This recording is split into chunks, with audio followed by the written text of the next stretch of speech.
ये बात सच है कि हम लोग एक अच्छे दौर से नहीं गुजर रहे हैं। कोरोना वायरस से हमारा देश ही नहीं पूरी दुनिया प्रभावित है और सबसे ज्यादा प्रभावित है हमारे डेली वेज वर्कर्स, जो देश के अलग अलग कोने से आते हैं रोजगार के लिए, ताकि वो अपना और अपने परिवार का पेट पाल सके। गिव इंडिया, एक्शन एड और हेलो लाया है मैं भी कोविड वॉरियर, एक इनिशिएटिव जिसमें हम सब साथ आए और कोविड-19 से लड़े। So join the cause and support our daily wage workers. जय हिंद। अंग्रेजी झाड़ती बहू। माधोपुर गांव में मेधा की शादी नीरज से होती है।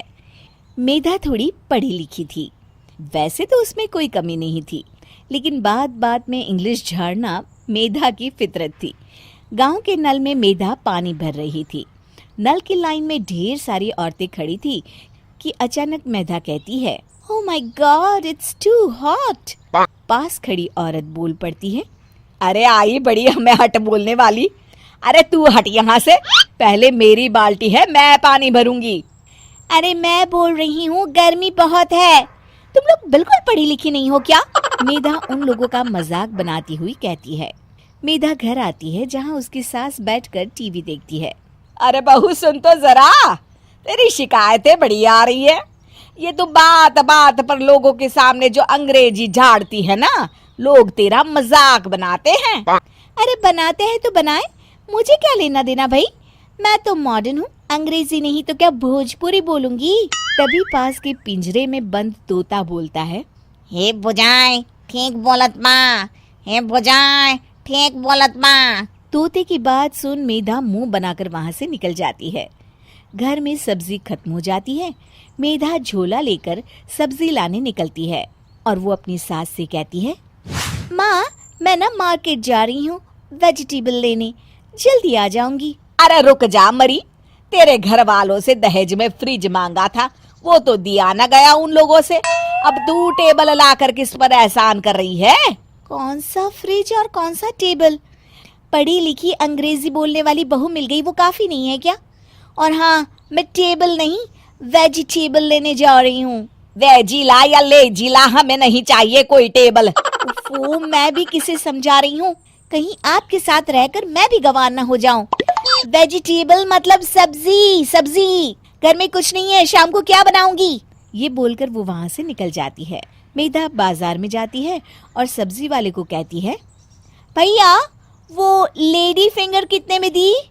सब्जी वाला उसे घूर कर पूछता है, अरे देखो बहन जी, थोड़ा बहुत तो हम भी ना पढ़े हैं, ज्यादा ना बकाती मारो। लेडीजन क्या होती है हम जानत है, और फिंगर भी हम क्या है दे दे अपनी घर वाली की अंगुली। चलो निकलो यहाँ से। ये क्या है, हरी हरी ये मांग रही हूँ। अरे बहन जी आप तो बड़ी गवार है, भिंडी बोलता है इसको, कितनी देनी है जल्दी से बताओ, टाइम ना है हमारे पास इतना। मेधा सब्जी लेकर घर आती है और खाना बनाने लगती है। मेधा की इंग्लिश बोलने की आदत लगातार जारी रहती है, जिससे कभी घर तो कभी मोहल्ला तो कभी बाजार के लोगों को परेशानी का सामना करना पड़ता है। एक दिन सास ने बहू की इस बीमारी का इलाज निकाल ही लिया। मेधा की सास ने गांव की दीवारों पर एक पोस्टर लगा दिया, जिस पर लिख दिया कि वो अपने बच्चों को इंग्लिश बोलना सिखाए, वो भी 2 महीने में। बस फिर क्या था, मेधा के घर में लोगों की भीड़ लग गई। सभी मेधा के सामने अपने बच्चों को लेकर आ जाते हैं। अरे मैडम जी, सुना है आप अंग्रेजी बहुत अच्छी बोल लेती हैं। पढ़ा भी लेती है क्या? अब हम तो अपने बच्चों को आपसे ही अंग्रेजी पढ़वाएंगे, सुना है बहुत ही अच्छे पढ़ा लेती हैं आप। अरे हम पैसे भी दे देंगे, बस आप हमारे बचपन को ना पढ़ा दीजिए।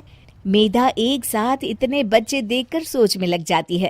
अरे वाह, इतने सारे बच्चे, एक बच्चे से 100 भी लेती हूँ तो पर चाइल्ड 100 तो कितना होगा? वो मन ही मन में कैलकुलेशन करती है।